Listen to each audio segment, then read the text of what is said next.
What's up guys, TechLab here, and today we're going to be talking about another weird graphics card that you probably shouldn't buy. This is the Nvidia Quadro K4000, and we originally bought it because we needed something cheap with a specific set of display ports for our editing rig. But of course we couldn't help ourselves from finding out how well we could game on it, so let's find out.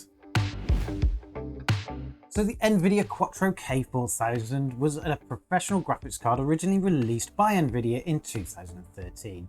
Back then it would have cost you around £1,200, which doesn't seem that expensive compared to nowadays prices, but back then it was actually a lot of money. Now we managed to pick this one up recently for just £30. It was never designed for gaming, it was actually created for professional workloads such as CAD and design. But as we have found out with others on the channel in the past, they're not as limited as you think they are.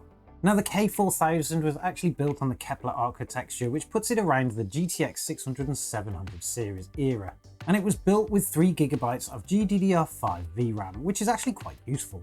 Although in terms of performance, you're actually looking at something that's closer to a GT 1030 today. It's not the greatest for sure, but for our use case, it's actually got some really good features. It has a max power limit of only 80 watts, and is built with a very quiet running cooling system, which does make it perfect for our editing rig because it's constantly running even when we're filming, and we need something that's super silent, as well as something with the specific ports on this one, which is 2 DPs plus a DVI to run the monitors we've got around. What also really makes this card stand out for us at the moment is that it actually is still supported in the drivers, the latest being at the beginning of August 2022, which is actually pretty cool considering that the 600 and the 700 series have already been decommissioned by Nvidia. But of course you're here to know how well it games, and we wanted to know that too, so we loaded it up into our benching rig and we gave it a go. Now due to its age and its limitations within its drivers, because you don't get game ready drivers for these, we didn't want to push the card too far, so we decided to run it against a list of oldish games. So let's find out how well it did.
can see from those benchmarks, it didn't actually do too bad. What we found is the newer the game title, the actual lower in performance you would get, which is kind of expected, but you could actually get most of those games in a playable state, particularly when you're in 1080p high settings. Now, if you were to drop some of those settings, you would be able to pull up some of those lower games and get them up to that kind of performance.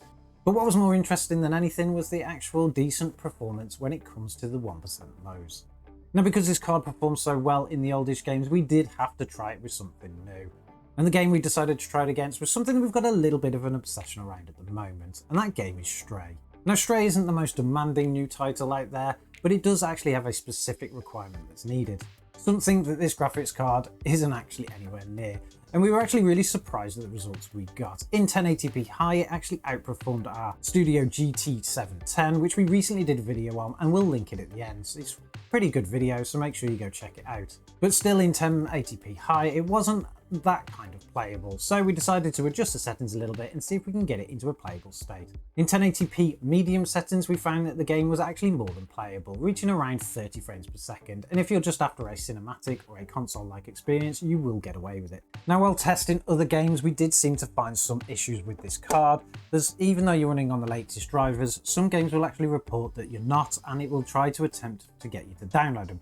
Now, a lot of the games that we tested, things like Doom Eternal, would actually run anyway if you just skipped it, but the performance was really bad, so you probably couldn't get away with that. So, should you actually buy one of these in 2022? Our advice would be not to if you're going to be using it for gaming. Unless you can grab one for free out of an old workstation or desktop, you should look at something more around the more modern, maybe a 10 series GTX card, because of the specific support it will give you in the drivers. But if you're looking for something to just actually display a picture, or you're putting something in like an editing rig like we are, it would actually suit that perfectly. Mostly because the drivers are still supported and it gives you a great set of outputs, and it's super quiet. With its 3 GB of GDDR5 memory, you're actually going to get a pretty decent experience. So that's the Nvidia Quadro K4000. Let us know what you think about it in the comments below. Do you actually have one of these? And if you do, let us know of your experiences or any issues you've had. Don't forget to subscribe to the channel if you want to see more content like this.